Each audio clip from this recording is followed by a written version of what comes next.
Alrighty, guys, welcome back to Becoming a Bow Hunter. Doing a little solo show today. I've had a lot of people reach out to me just recently.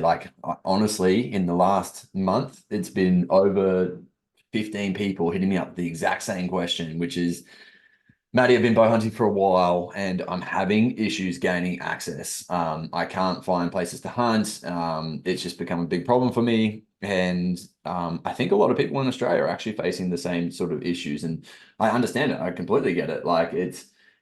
You're asking to go onto someone's property with your weapon of choice and go hunting on their block. And it's their livelihood, it's their place of rest and peace, it's their place of earning money. And there's things that can go incredibly wrong bringing people onto your block and bringing people onto your property. And hence why it's easier for some farmers to just say no. Like, hey, I would prefer to be the only person on my block because then the only human error that can possibly happen is because of me, which is understandable, right? And so today I was going to go through just a few different methods that I've heard of working well for gaining access, things that I know would work well, pretty much from stories, from having it happen myself. I've been really quite fortunate. I mean, the podcast has been a great resource, and in return, people have given me access or taken me out hunting with them, which I'm so grateful for. Like, it's just incredible. And I think realistically, anytime you get the offer to go with people and get to go and experience what they have, and what they show you is just like, I don't know, you can't take that for granted. You really got to, yeah, show your gratitude as much as possible. And I think this is where it really comes down to in hunting in general. Hunting alone is not enough of a service for you to say, like, I'm doing so good for you as the owner. Like, yes, that's one thing that they do want. They do need to manage animals. They do need to cull animals and make sure that they don't have a lot of pests on their species. A lot of pests on their blocks, especially if they're being monitored by governments or whatever else. But realistically, that's not enough of a reason to let you on. Like, you're not making them. It's not a yeah. It's not a privileged act, I guess, for you to go on and say, "Hey, I'm going to come and just get rid of all your deer," like, or I'm going to come and manage your deer. Like, is that I'm God's gift, sort of thing. Like, it's not. It doesn't get received the same way. Okay. And so realistically, the first way to actually get access, the easiest way to get access is to go ahead and do your public land licensing. Or actually, even easier is to just pay for it, right? If you pay for your access, so paying for one of your paid blocks, there's a few in northern New South Wales I've gone to there. There is plenty available kind of through different property, like inland hunting properties. I think they're kind of Australia wide. You could probably do a Google search for hunting properties, and in your local area. That might be a good place to start. But places I've gone to are Red Hill. I've got another one which is just like a private access one through a person in the gym. And then there's places like Severn River, there's Jackal's Hide. There's a whole heap of different ones that you can just kind of call up, book in online, like find whichever system works well for you. Pay your membership if you have to. Ridge Group is another one you can be a part of. Now, I know they're not necessarily it's not really designed for bow hunters. It's really designed more so for rifle hunting, going out and getting some meat and leaving, rather than being like a bow hunting experience. Like, I mean, there was definitely some hoops and stuff that we were jumping through when I was out there, but it definitely not hoops we were jumping through, but essentially, I think the system was never really designed for bow hunters, and that's probably the easiest way to say it. And I think now I don't necessarily know. I haven't gone out there for a while. I haven't talked to Clark in a while, but I don't know if it's just set up better for rifle hunters. That's the easiest way to say it. We weren't jumping through hoops. We were just essentially they're trying to make it so it is more of like a go shoot an animal, do the critter control, which is what the system's set up to do, and then manage the herd and then come back as well. So that is another avenue. I mean, they're a great group in the sense of learning how to manage the stock on your herd, the herd on your block. Like, if you ever want to learn any of that stuff, that's a great place to go, and you can pay just membership to be a part of the Ridge group without having to even go and hunt the blocks. So, well, world of knowledge there, with Clark and the crew that they have going on there. That's definitely the easiest way to get access. The next one is to go and do your R licensing down in New South Wales, or in Victoria. I think it's much the same. you do your license, you can go hunt on public land. Okay. So you just have to be willing to drive to the public land. You need to be able to, you need to be willing to, yeah, log in, use the systems and do the things that they say to do. That's kind of like your two easiest ways that you're going to get into hunting or get access to hunting. Getting access is literally like the hardest part about getting into hunting and having hunting opportunities. So to start the list of things that you can try to do to bring in more opportunities for you with your hunting experiences, the first one that I actually put on the list is actually just talking more about you going hunting, showing it in a positive light, talking more about the fact that you go out hunting, that you take meat for your family, or that is your intentions. You'd like to start sourcing your own meat from wild game instead, and telling as many people as possible about your stories in the bush, because what that does is it brings the thought of awareness, or it brings into field of awareness of everyone else that you are a hunter, and many people know many people that might need potential things like animals taken out. Like people know people with blocks, and people know people who don't have the opportunity, they don't have the time, they don't have the resources to go and do it themselves. And so a referral is going to be a much easier way in when someone says, "Oh, I've just got this big issue with deer right now," and they go, "Oh, you should meet my friend John. John's a hunter, and I saw that he's been taking meat for his family just from his hunting. Would you be interested in me doing an intro for you?" And they go, "Yeah, that's a great idea." And then all of a sudden, you're getting an introduction to the block, and it's a much easier way in because it's kind of like you're a trusted source already, and people like to deal with people that they know, like, and trust. And so that is a great way to get in and amongst that, and it comes from literally you just talking more about your hunting stories, talking more about, and I think it needs to be in a positive light as much as possible, right? Like, and I've talked about this previously on the podcast. One of the best ways to showcase this is by talking about and showing your cooking of the animals that you've taken, showing the butchering process, like not the whole carcass, but more so like, hey, this is how I butcher down a back leg of meat. Like, this is the cuts that you get from a deer, or this is the cuts that you get from a pig, or whatever you're talking about, right? Like that in general, showcasing that stuff on your social medias, or in general, is a, like, I mean, talking to other people about it. A lot of people are very interested in the butchering process and very interested in how you break down an animal once you've actually shot them. So that's another side of it that is definitely worthwhile in sharing, rather than doing the grip and grin photos. Like, that's the stuff that a lot of people so it's kind of like that's what's been depicted as the hunter, is like someone who's just ready to shoot the biggest animal, smile behind the biggest animal, and that's been frowned upon because of the persona that's been shared with I guess poachers, and realistically the poaching realm that's always depicted on your movies and your series and bits and pieces on TV. And so to get away from that, we then have to move away from, unfortunately, doing like the grip and grin shots. And that I get it. It's your own trophy photo, and it gives you a chance to look back on that animal. But for a lot of people, they don't understand that, and they never will. And so that's where you have to start to go into the other side of it. So moving on, I guess once you're starting to talk about it more to everyone as much as possible, talking about your hunting adventures, one way that I always do it is literally like when I meet someone new, I just ask them what their hobbies are. Hey, what do you do for fun? And then they'll start talking about themselves. And usually in return, they ask me, what do you do for fun? I'm actually a bow hunter. I got into bow hunting a few years ago, started a podcast. It's been a really great journey. I've been able to feed my family the meat for the last 2 years from my hunting endeavors. And it's a pretty wild trip just to see the adventures that it brings. And that in general, it just opens up so many more questions from them. And then often that's when you get the introductions or the talkings, the things of like, oh, my family owns a property, or I've got some friends that actually own a block and they said I can go out whenever you want. Do you want to take me out hunting one time? Like, those sorts of conversations happen quite regularly when you start to bring that in.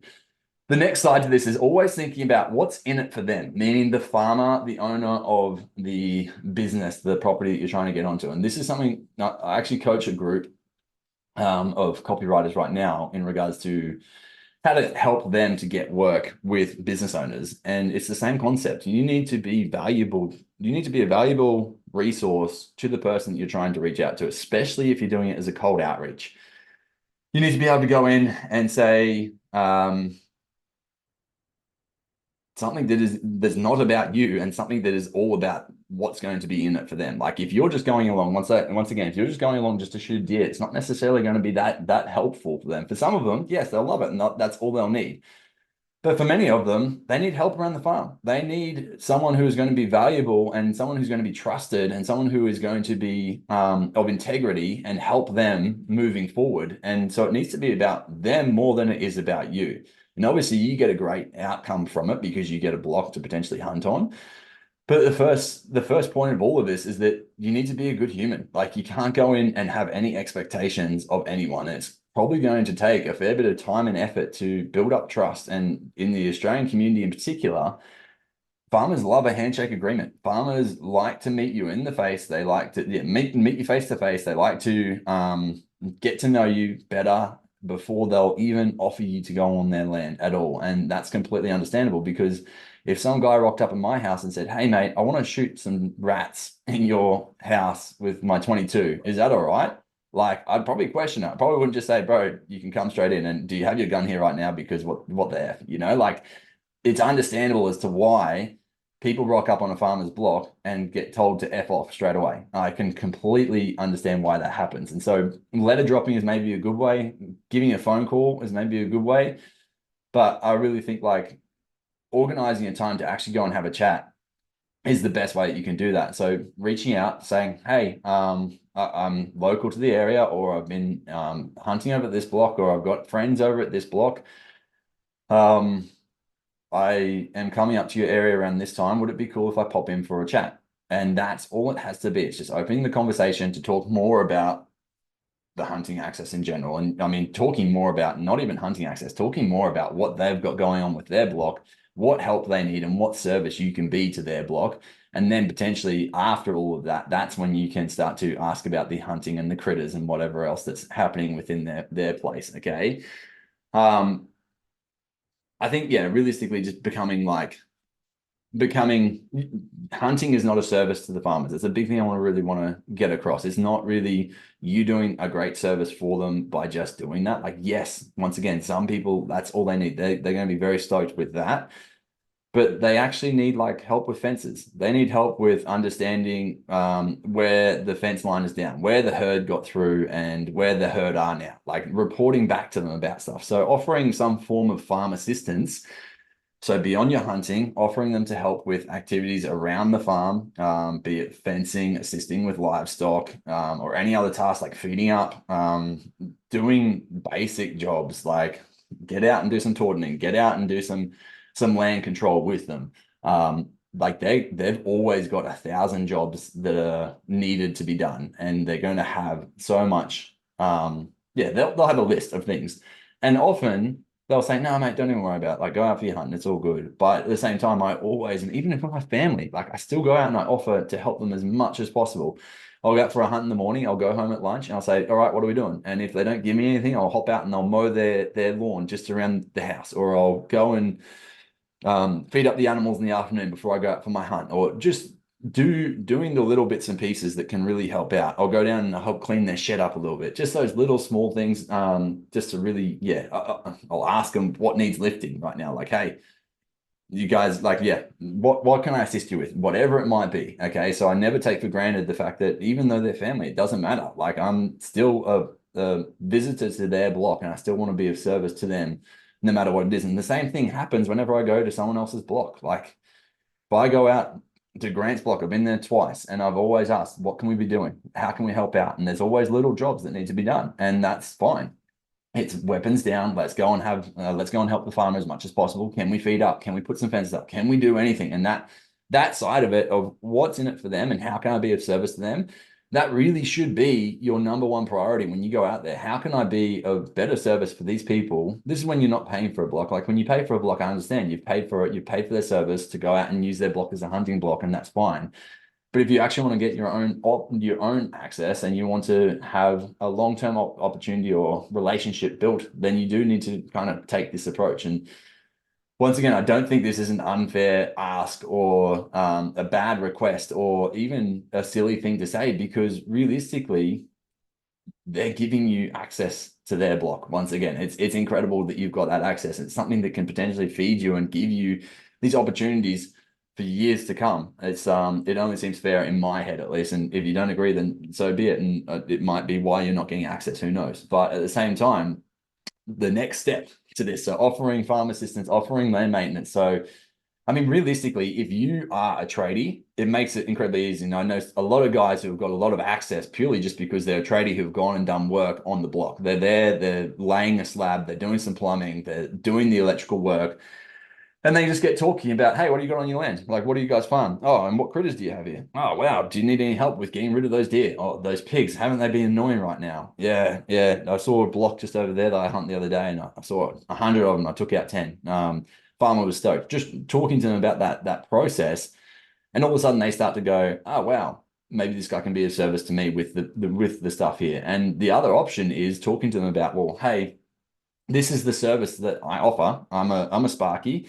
I'd be willing to come out and help you guys out with doing some more Sparky work if I can have access to your property. Like we'll figure out a proper agreement that works good for both of us.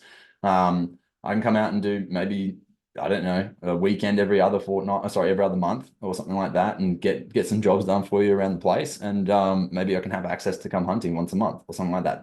Is that fair and exciting to you as the landowner? And that side of it seems to work incredibly well. Like I know a lot of people who are just in that avenue of being a tradesman, and they're able to offer their services, which are incredibly valuable to the landowner, and that's what helps them to gain some extra access all over the place. I know, yeah, some guys literally they've got more access that they can actually touch because they've done that for a long time, and they've gone from like good properties to better properties, and now they know exactly where to hunt at what time of year because they've got so many properties to kind of choose from. It's pretty incredible to see. But yeah, helping out with land maintenance, so tasks such as like clearing bush, maintaining trails, managing invasive species is obviously what we're trying to do, but you kind of maybe need to introduce that as a bigger conversation. Like, hey, you've obviously got these species that are stealing from your cattle's feed, and building on that conversation from there. Like, hey, I don't really know the stats around like how many deer it takes to eat one cow's worth of food, but that is kind of the conversation she can start to have. The only issue is with that, it's not even an issue, but it's like, hey, once you've done the maths, it can be really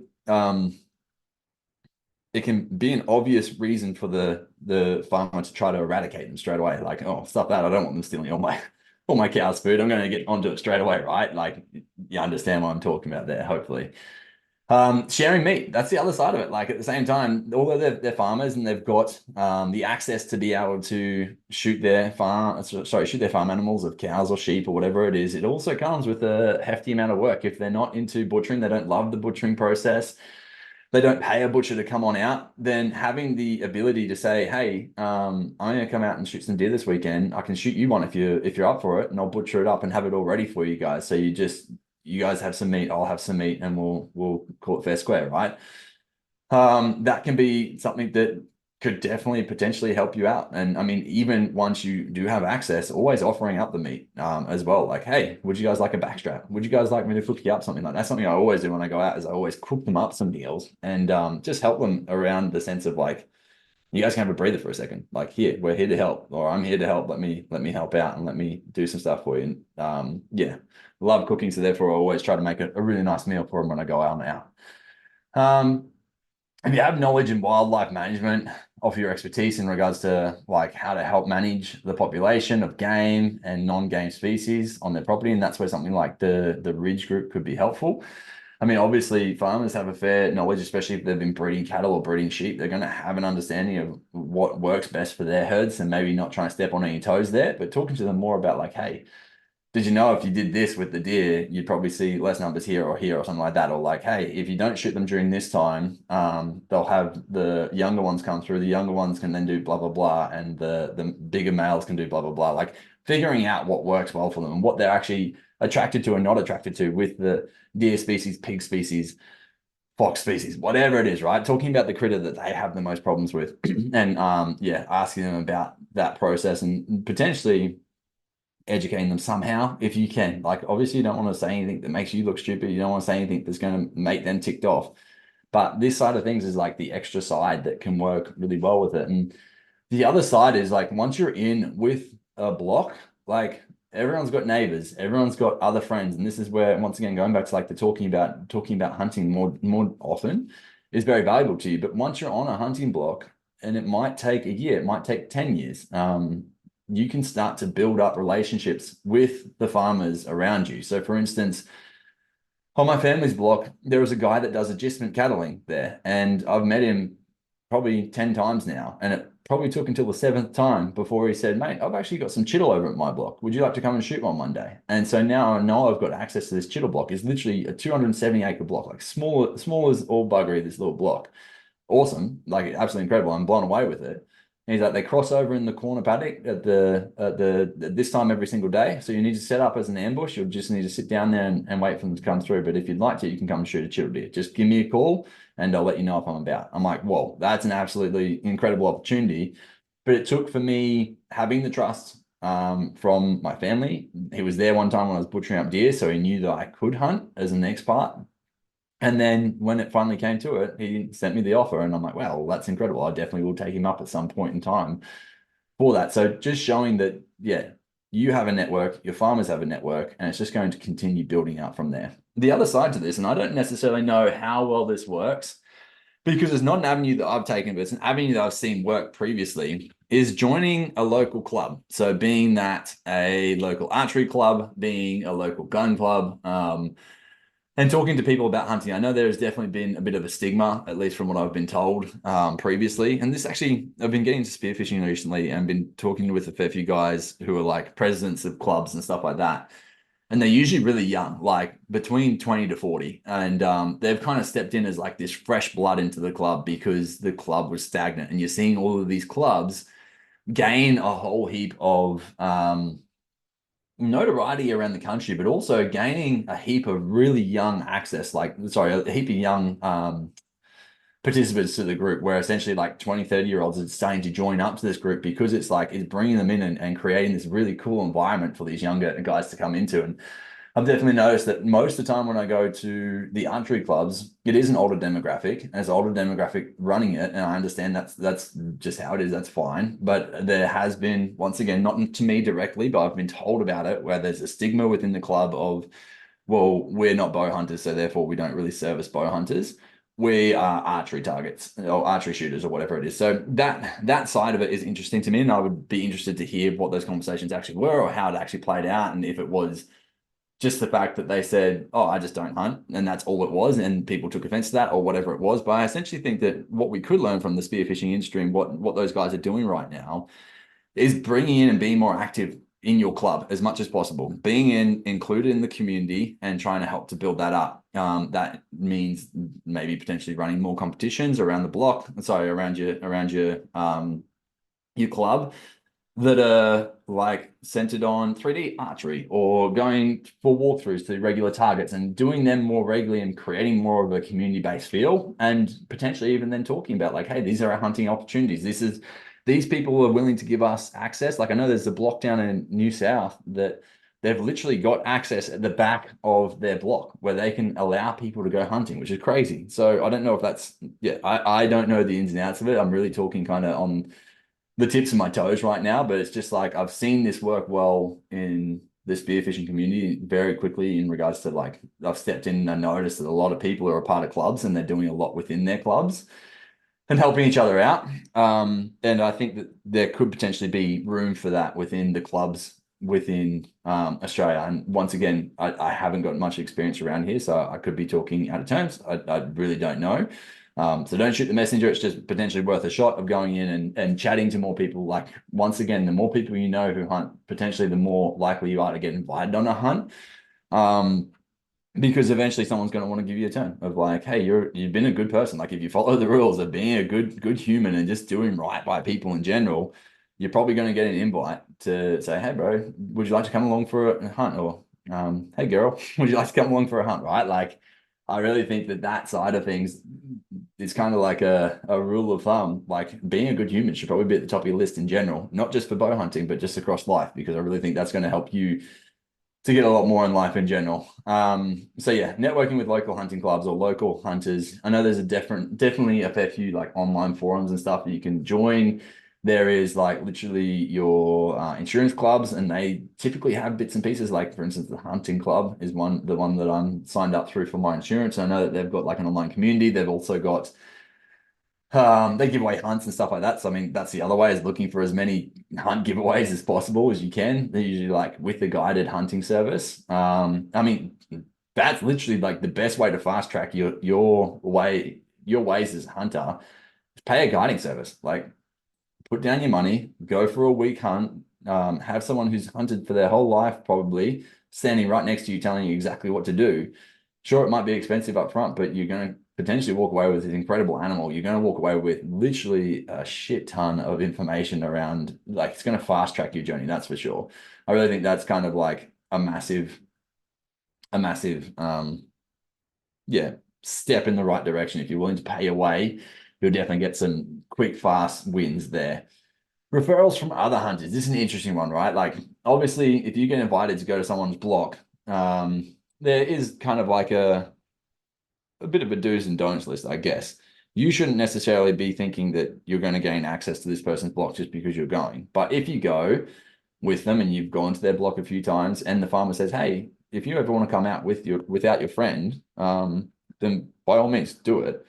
Like that's why doing it from, I guess, just going through the processes. I would also check with my hunting buddy though. I wouldn't just be like, "Hey, I'm going out this weekend." Like that would be a shit move. I think that would not be being a good human. So I literally just talk to him like, "Hey, bro, farmer said I can come on out. How do you feel about that? Like, I know you kind of introduced me to the block. I don't want to step on your toes at all, but they've actually said I can go out this weekend if I wanted to, without you. How do you feel about that?" Like, because I think realistically, once again, that's just about being a good human. I think although the farmer has said it's okay and it is their block, if you don't want to cause any issues between the hand that kind of feeds you, then I would obviously be having those sorts of conversations. The next side to it is actually sharing potentially how you think and feel about hunting with the farmers or with the landowners in general. Like, hey, I follow ethical hunting practices. Like things that I do include like X, Y, and Z. I really don't like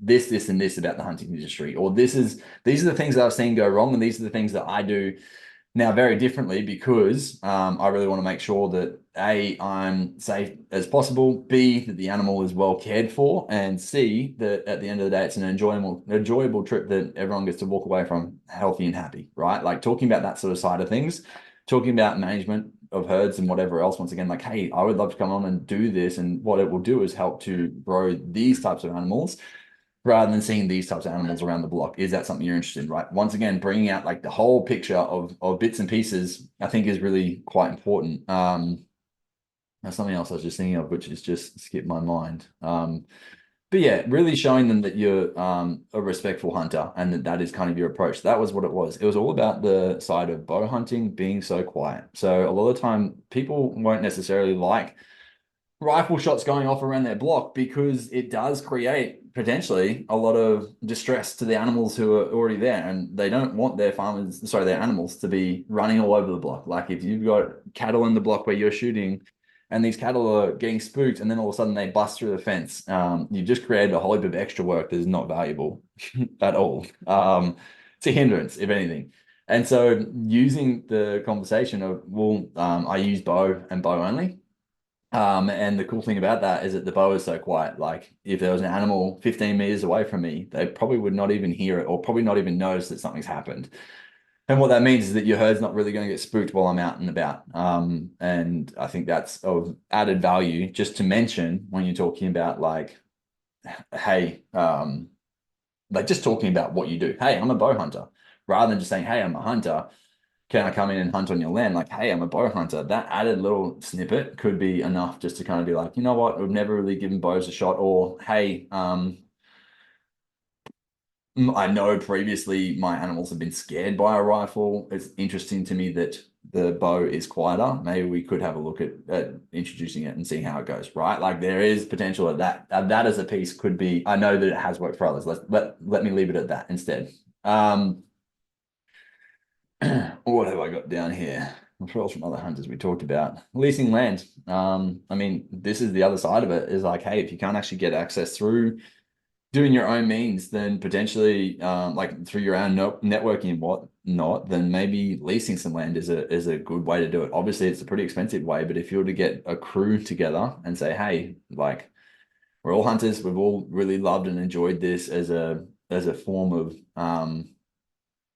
getting out and adventuring. How about we start to introduce it to our families, and how about we go in on a block together and we start to lease this land and we start to look at what that could do. Now, obviously, you'd want to put some contracts in place, or if you can do it by yourself, then go for it. That's probably the better way to do it, so you're not having to depend on other people. But if you've got the money and it's an opportunity, then that could be one way to do it. So consider leasing from land from for hunting.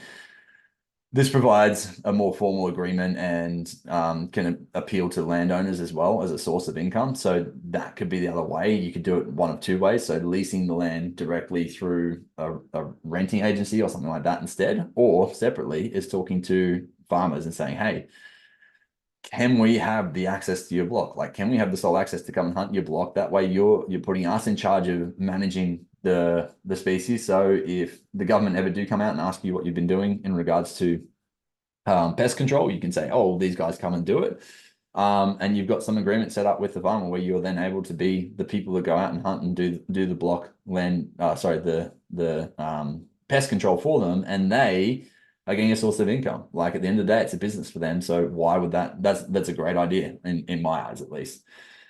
Um, Community involvement in local areas that are potentially good for hunting. So I mean, I live in Brisbane.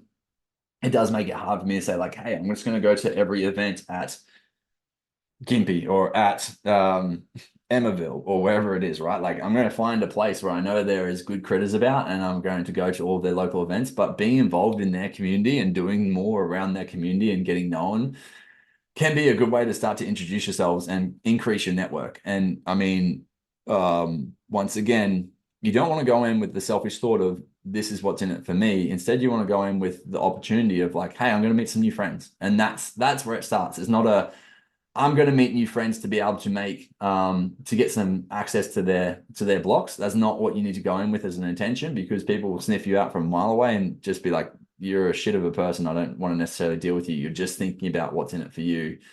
And essentially I feel used, right? Instead, you want to go in and be like, hey, I'm actually not from this area. I'm from Brizzy and I'm just around here. I want to help out. I want to get to know the area better. I want to do what I can to invest back into our country and our land. And I thought this was a good place to start, right? Like that sort of side of it where you actually have the good intentions of doing that. I think that can be incredibly serving for you. And really well for their community too, if they're interested in like the community aspect side of things. There was one more thing I was just thinking about there. Oh, it's gone. I need to start saying them as they come to my mind. Um, I did put down some extra stuff, but I'm not sure if they're really like relevant. Like, let me just look over my notes.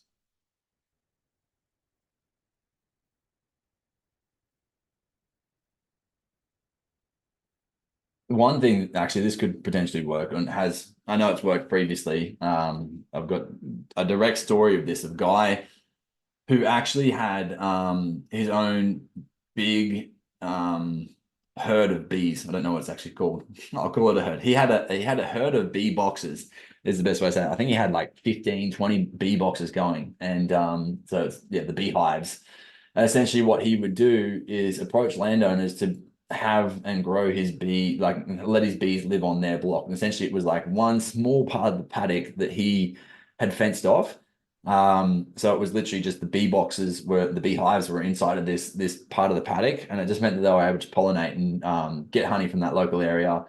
The benefits to the hunter were to the farmer were that they were getting a lot of honey. Like I think he was giving them, I don't know, 10 kilos every few months or whatever. Like pretty much they had unlimited honey for what they needed. And then he was able to use it for his own selling and whatever else. And from there, he also got talking to them about like, hey, I've seen some deer up the back. Would you mind if I brought my bow up next time I was up here? And they were like, yeah, go for it. Like, why not? You've already shown us that you're a trustworthy person on our block. You're doing good by coming up here. And I think he'd already reported to them like a few other things that he'd seen while he'd been out there. And they're like, yeah, this seems like a no-brainer to us.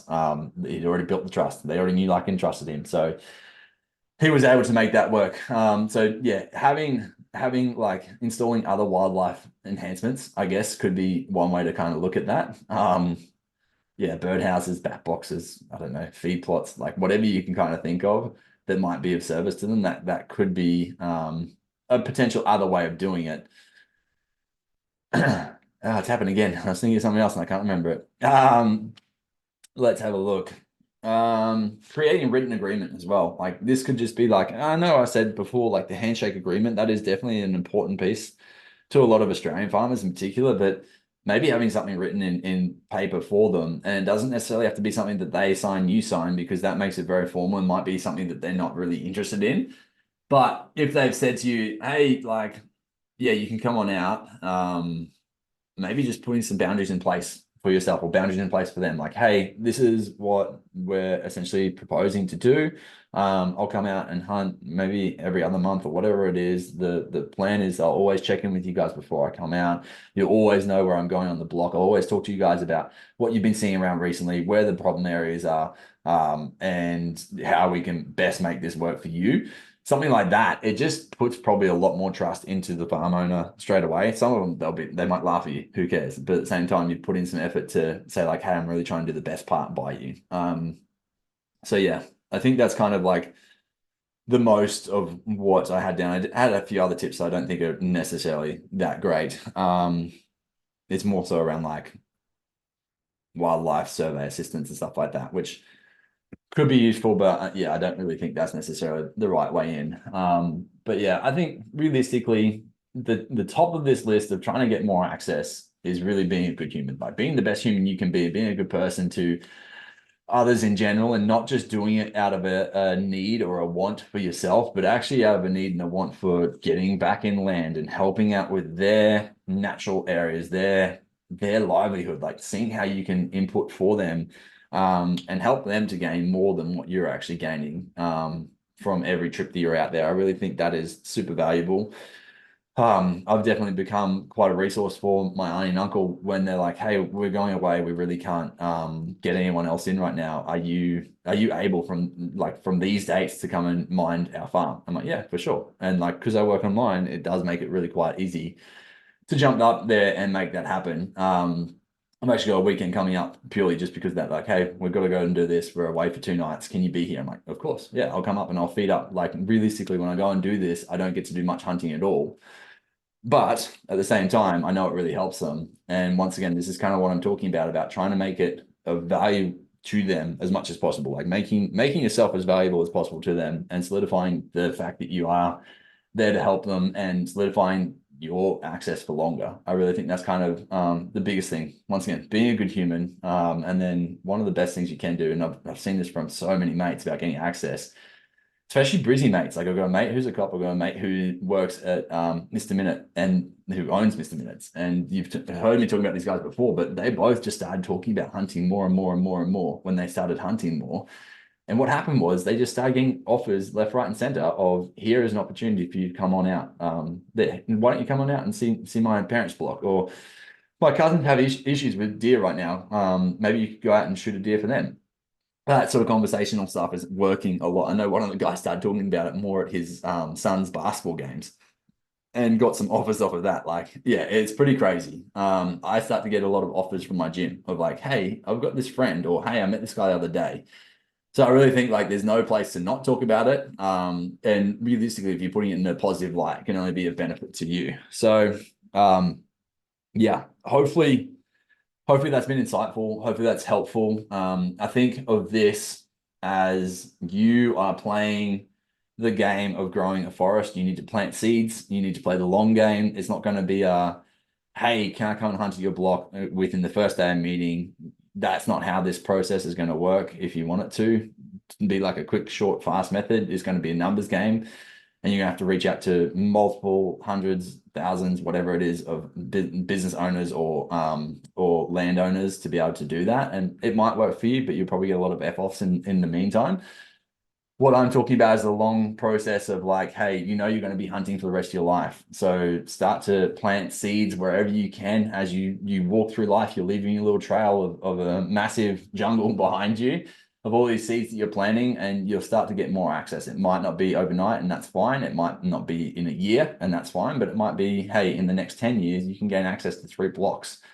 Like 3 blocks is more than you'll ever need for all the hunting you can do, pretty much. 1 block is pretty much all you need for that. So I think hopefully this has been really helpful. I feel like a lot of the conversations I've had with people online, there's not a lot of people that they've liked this information I've given them so far. But the other side of this is that, once again, just because you can hunt deer, it doesn't necessarily mean that you're of absolute, you're not a necessity to the owner. That's the biggest thing to get across. Like, hey, just because you can hunt, and I think I definitely have seen this, not necessarily in the bow hunting world, I've definitely seen it in the rifle world of like, it's kind of like bro, I'm doing you a favor. Like, just let me on. Why can't I have it? It's kind of like a privileged white man process of like, well, I'm here to serve you, so just let me do it, sort of thing. Like, I should be able to gain access.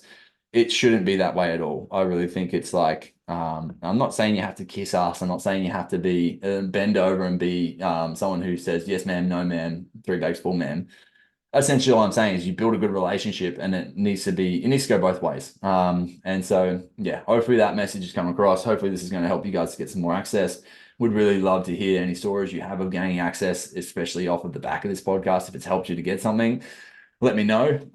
But don't be a pest. Don't go out there and just hit up every single farmer that you meet. Don't just go out and be being that annoying person, because once again, that doesn't fall into being a good human. It doesn't fall into helping the farmer out. Yeah, I think I'll finish with the story. One of my friends went to an Airbnb and found out while he was at the Airbnb that there was deer on the block, and got talking to the farmer in general. And the farmer said, mate, why don't you come out for a hunt one day? And so he actually said, well, can I bring a mate out and we'll come and do a day of work for you? And he's like, what? He's like, yeah, we'll just come out and help you do like whatever you need to do. He's like, mate, I've got plenty of spraying to do. And so he went out once and they sprayed for half a day, and then they went and hunted and they shot a deer and they took the deer home. Meat was successfully gained. Anyway, the relationship was started with the farmer. He goes, mate, you can come out like anytime. You really, like, thank you. Thank you so much for doing the service to the land. Yeah, if you ever want to come out again, let me know. So this time Pete hit me up. He had there was 3 of us that went out, and essentially we hunted in the morning. The farmer came and found us on his block. He's like, boys, come over here. There's a heap of pigs. So he like drove up on us and got us in the ute, and we went for a drive and we couldn't find him. But anyway, we went and helped him. We helped him for like 6 hours that day. And he goes, bro, boys, I've been running a service here for the last 22 years. I've had different hunters come on, and in this whole time, the 20 years, I've never had anyone stop and do what you guys have done today and offer up to help. He's like, I just want to say thank you. Like, this is incredible. You guys have helped me. You've just saved me so many hours. Like, we literally sprayed 2 mountainsides for him to help him with some clearing. And yeah, it just kind of goes to show like they are desperate for help, because there's always 1,000 jobs to be done. And if you can be a good human and help them out, it's definitely going to help you to it will help you in the long run. It helps them in the long run. He's now said like, hey, anytime you guys want to come out, just let us know. I would never go without Pete, but at the same time, I know that like I've been invited back out to that block because of that opportunity. So yeah, hopefully that's a helpful story to kind of paint the picture of what I'm talking about in general here. And I hope that you guys can get some more access or gain your first block access just from some of the tips that have been on here. But yeah, peace out. Hope you have a great day. Hope it's all happy new year, by the way. Hope this year is very successful for you. I've got some big ideas for the podcast this year. Hopefully it can kind of all play out. I got some cool guests lined up. Got some big names who said yes, but we'll see if they'll actually come. I think actually as a request from me, from you guys as listeners, one thing I think might help is for you to start tagging people that you would like to see on Becoming a Bow Hunter on their posts. And so if you see a cool hunting story, you want to get a big name on the podcast, you want me to interview some other people, then tag them on their stories or on their the actual post that they're writing, saying, hey, you should go on Becoming a Bow Hunter, or hey, at Becoming a Bow Hunter, you should interview this person. Like, I really think if there's enough people doing that regularly, we might be able to get some bigger guests on. I don't know, it's just a thought. If they're noticing that Becoming a Bow Hunter is getting tagged a lot on their page, maybe it might work. It might not at all. Who knows? But Yeah, I've got some cool people lined up already, which is awesome. And I really think that this year's going to be an awesome year for the podcast, and hopefully I can bring you guys some really cool content. So this is the first one to kick it off for the year. Hopefully it has been very helpful for you, and maybe, just maybe, you might get a block. You might get some access and you might be able to go out hunting more. If you really want to make it happen as fast as possible, paying your way is going to be the easiest way to do it, or going through and doing your public land access through like your I license and stuff down through New South Wales or Victoria. It will just take a little bit of extra. You have to do the test, you have to do the process of getting it all sorted, and then obviously you have to do the groundwork on the other side. But you're gonna have to do groundwork no matter where you get to. And there might be a long drive for you, but that's okay. It's all worth it. Some of the best hunts that I've ever gone on are the ones that take me 10 hours to get there, and you get there and you have the absolute best time because it comes with a wild adventure, and then you've got the 10-hour drive home, and it's once again, it's all been worthwhile. So I'm going to stop because I'm just yabbering on now, but happy New Year to you all, and we'll talk soon.